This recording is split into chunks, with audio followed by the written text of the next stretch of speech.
I grew up around Native American people, primarily the Cheyenne and the Crow.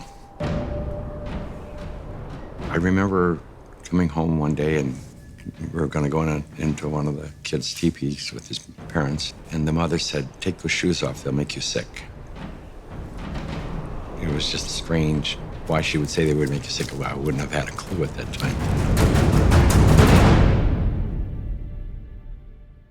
In simple terms, grounding is literally putting your bare feet on the ground. When you do that, you're in contact with the earth, and Mother Earth is endowed with electrons. And these electrons are literally absorbed through your feet. It's like taking handfuls of antioxidants, but you're getting it through the feet. Grounding means connecting to the earth to support the specific function of the organs of your body. It supports the body as a whole, but it specifically supports organ systems down to the tissues and the cellular function of the entire body. In 1960, we invented synthetic materials. The first thing we did was we put rubber sole, synthetic soles on the shoes. We started wearing sneakers. So it's the most common sense thing that we are organisms that live and grow and depend entirely on the earth while we're alive. And yet we have completely isolated ourselves from it. We're so disconnected that it becomes this weird thing if we actually slip our shoes off. 95% of people walk insulated on the earth. This was the single thing that happened that probably caused the proliferation of inflammation-related health disorders far and above anything else. This is so incredible. This is Nobel Prize material. I got involved in the cable industry in the early 60s. I first learned the need to ground cable signals as we were developing the industry. When you run a wire into the house, before you can go into the house, you have to ground the cable. I mean, you have miles of wire hanging up there in the air. If there's lightning in the air, it's going to hit the cable. And so what you want to do is create a path to ground for the lightning so that it doesn't enter the house or blow up the TV or create a fire. One day I was sitting at a computer and the computer kept crashing. I knew it was static electricity, so I put a piece of tape across my desk and grounded it. Then I realized in that process that the outlet wasn't grounded, so I fixed it so that I could get rid of the static electricity. And I didn't think too much about it. I walked outdoors and I sat on a bench. This tour bus pulled up, and it looked like they had just been to one of these outlet malls, and white Nike shoes were on sale. It just dawned on me. I asked the question, I said, I wonder if it's possible that humans are, we're no longer naturally grounded. I wonder if these shoes could be interfering with us. So that night, I went to the hardware store and I bought a roll of metal duct tape. And I just taped it across the bed. I threw a wire out the window and had a ground rod outside. I connected to the ground rod on one side and connected to the metal duct tape that I had laid on the bed. So when I laid down on the duct tape, I was like grounded because it was connected to the earth. And I woke up the next morning and I thought, holy cow, there's something going on here, because normally for me to go to sleep, I had to take Advil. So I tried to find out what I could. The internet was hardly anything. This is back in '99. Went down to the University of Arizona into one of their medical libraries, and there was nothing. And in fact, I even tried to find the cause of chronic pain. The cause of MS was unknown. The cause of arthritis, unknown. They didn't know. Nobody knew. So I thought, well, I'll go out to LA. I'll go to UCLA and ask them. They pretty much laughed me off campus. They said, you expect us to believe that somebody's going to put a nail in the ground, tie a wire around somebody's toe, and it's going to make them sleep better? They said, get out of here. Go away. You're nuts. So I ended up having to put together my own study, and we grounded 60 people, and the reports that came in were unbelievable. TMJ disappeared, PMS disappeared, inflammation reduced, pain. Everybody slept better. Found an anesthesiologist in San Diego And he says, I don't think there's anything to what you're doing. There's got to be an anomaly here, but I'll entertain you. He says, I will prove that you're wrong. We did the study. It's the first study that I did that was a legitimate study where we had quantifiable data. Then we decided, well, we're going to do a big study now. And we ended up attracting scientists, physicists. When they saw the study, everybody said, well, this is really pretty interesting. I didn't know anything about grounding. I had never heard of it at all, but I became a new mom, and I had my first child, and she had colic, and she cried and cried and cried. First thing I did, being a physician myself, was take her to the pediatrician, and remember distinctly leaving that pediatrician's office with a knot in my stomach, because the first thing they told me is, it's a baby, let him cry. Literally the only time I noticed that she wasn't in pain, and the only time I could soothe her, was when I was outside and I was barefoot and I had her in my arms. And every time we were outside, she relaxed. I noticed if I did use a stroller or if she was in a car, she was still in pain and uncomfortable. This is not placebo effect. Like, she had no idea if I was wearing shoes or not. She doesn't know that. I'm holding her either way. And I just slowly started realizing this child can only take a nap and feel comfort is if she was on my skin, held skin to skin, and I was barefoot. She'd be dead asleep, and if I stepped in the house and took both my feet off the ground, she would wake back up and the pain response would come back. And I didn't know what it was called, and I didn't at that time feel comfortable thinking about using it in my conventional medical practice, but I just knew that this is what I'm gonna do to help my child. I was working with a mentor of mine, and she recommended that I ground my energy. I didn't know what she meant by ground yourself. So the first thing I did was go home and look it up on the internet. And through doing a search about grounding, I found Clint Ober's work and the book about earthing. And I realized that it's a real thing and a real healing modality with tons of medical literature behind it.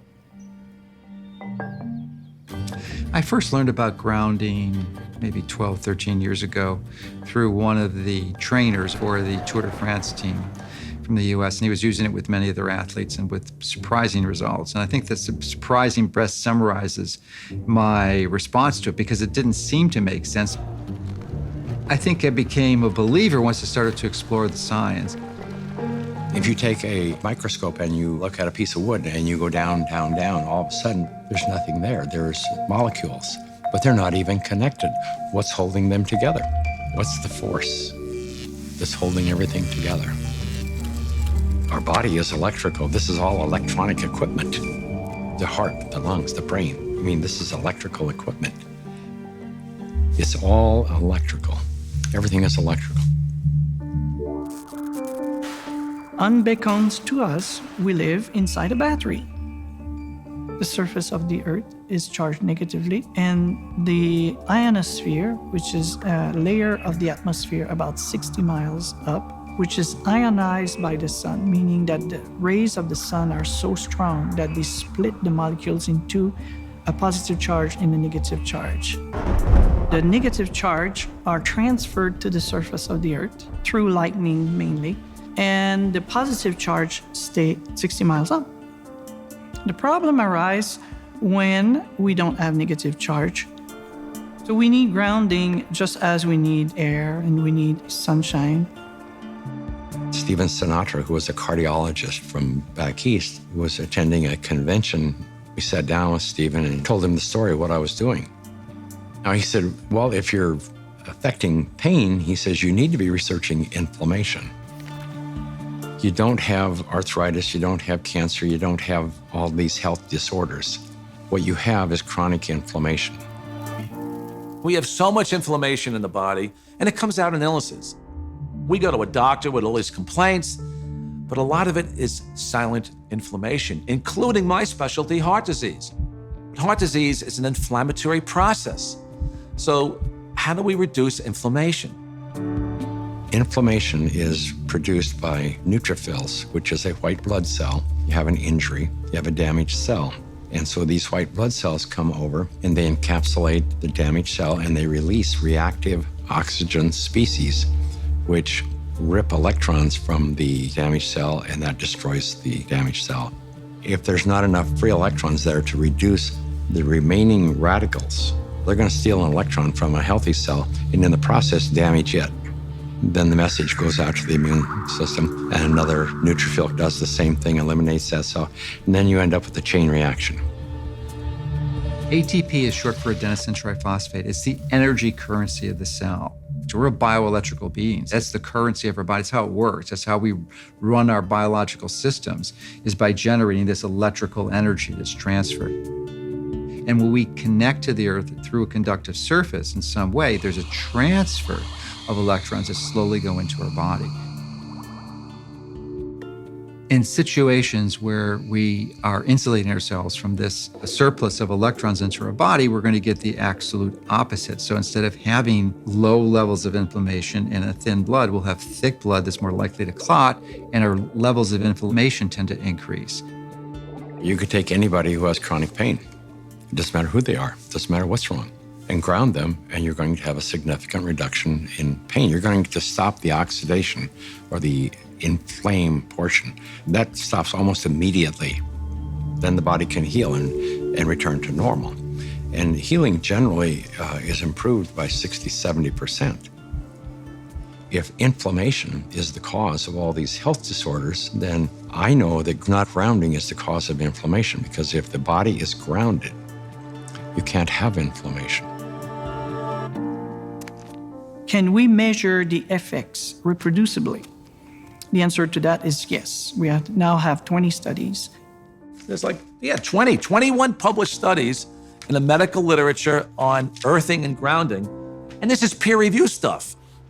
In simple terms, what earthing does is literally, it quenches the fires of inflammation.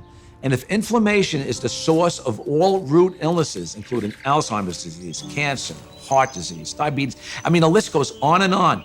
If you can impact inflammation and, squelch it, kill it, stop it, we're going to be healthier beings. So, why hasn't it caught on in mainstream? I can only say it will. There's a well-established, traditional, conventional system that relies on expensive intervention. So they'd like to perpetuate that, and they're not too interested in having some competition coming in for a lot less expensive to sort of sabotage their profit levels. Because their goal isn't to help humanity. Their goal is really, as corporations, is increase their profit.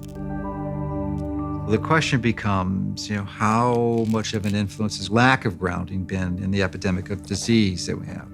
Is this grounding a factor? The light switch went on, and I thought, we're doing things completely backwards here. A typical day for a child is completely ungrounded. Most children wake up sleeping on a bed that was not grounded in a house or a building or on a floor that was insulated from the earth. And then they go immediately into a classroom that's insulated. And even on recess, in the recess period, they go outside and are literally fenced in and they're paved with asphalt. And then they have after-school activities, which are either indoors or if they're outdoors, they are literally required to wear protective gear. Even if they're exercising for 2 hours after school, 100% disconnected from the earth. And then they go home and they go inside and they eat dinner and they do homework all hours of the night, and then they pass out in an ungrounded bed. So that's a 24-hour period of time completely ungrounded, and that goes on day after day after day.